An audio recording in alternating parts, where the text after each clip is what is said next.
New tonight, Roger Stone, President Trump's longtime associate and advisor, was back in court today in D.C.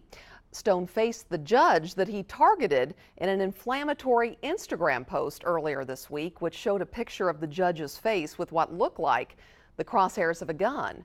Our Washington Bureau reporter Samantha-Jo was inside that federal courthouse when this was going on. All right, Samantha-Jo, Roger Stone had some explaining to do here to the judge. What happened? Well, absolutely. In this lively court proceeding, Judge Amy Berman Jackson has officially banned Roger Stone from speaking publicly about this case after he attacked her in a controversial Instagram post earlier this week. Now, the longtime advisor to the president is not going to jail today. The government attorneys didn't even ask the judge to modify his pretrial release. However, the judge says if Roger Stone should violate this gag order, that she will modify his bond and make sure that he is in jail pending this trial release here. Now, today, Stone unexpectedly took the stand where he apologized for his actions. He said the post was the outgrowth of the extreme stress of the situation, and he thought the crosshair symbols in his Instagram post was a Celtics sign that's tied to a Colt, not the crosshairs of a gun.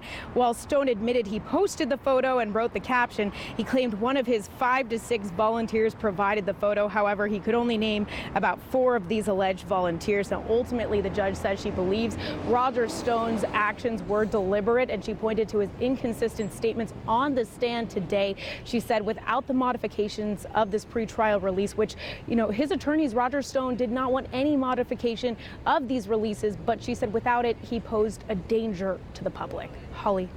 All right, Samantha-Jo, you mentioned that she issued a gag order today, but that judge actually already did that previously, so is it somehow different now?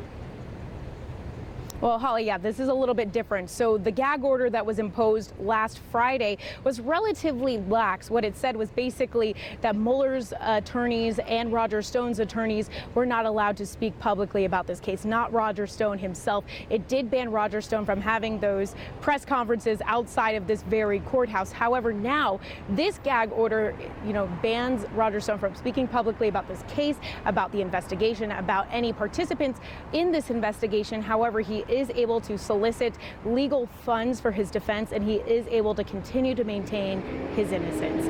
For now, we're live on Capitol Hill. Samantha-Jo, Spectrum, Bay News 9.